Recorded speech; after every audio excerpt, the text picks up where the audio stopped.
এই স্টোরিটা সুমন বলে একজন আমায় লিখে পাঠিয়েছে। আমার নামও মাজুরিয়া, গ্রামে বাড়ি। আমি একটা মেয়েকে অনেক ভালোবাসি। মেয়েটার বাড়ি জয়পুর কাটুল গ্রামেতে। মেয়েটার নাম বলতে বারণ করেছে, সেই জন্য আর তোমাদের মেয়েটার নাম বললাম না।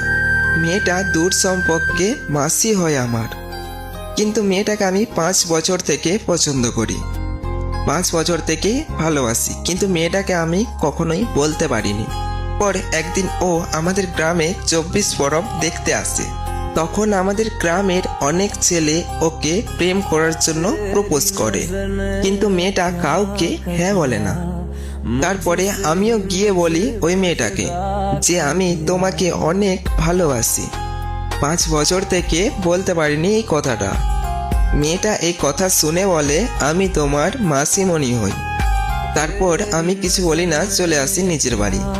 তারপর একদিন ইনস্টাগ্রামে মেসেজ করে ওকে আবারও আমি প্রেম করার জন্য বলি, কিন্তু তখন ও বলে বন্ধু হতে পারি।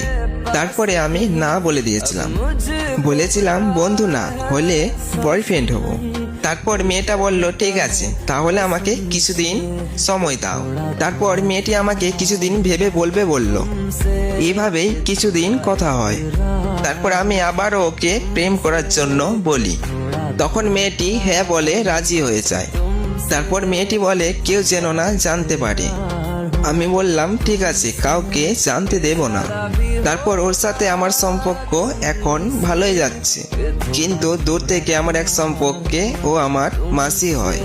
আমাদের ভালোবাসাটা যদি বাড়ির লোকে জানতে পারে, জানি না কি হবে তখন। আমাদের ভালোবাসাটা কি মেনে নেবে নাকি মানবে না? আমাদের ভালোবাসাটা নিয়ে অনেক ভয়ে ভয়ে কথা বলতে হয়, আর এই কথাটা ভেবে আমরা দুজনাই অনেক কান্না করে বসি। জানি না পরে কি হবে, কিন্তু আমি তাকে ছাড়া একটুও থাকতে পারবো না। তো গাইস, এদেরকে আমি কি বলবো আমি নিজেও বুঝতে পারছি না।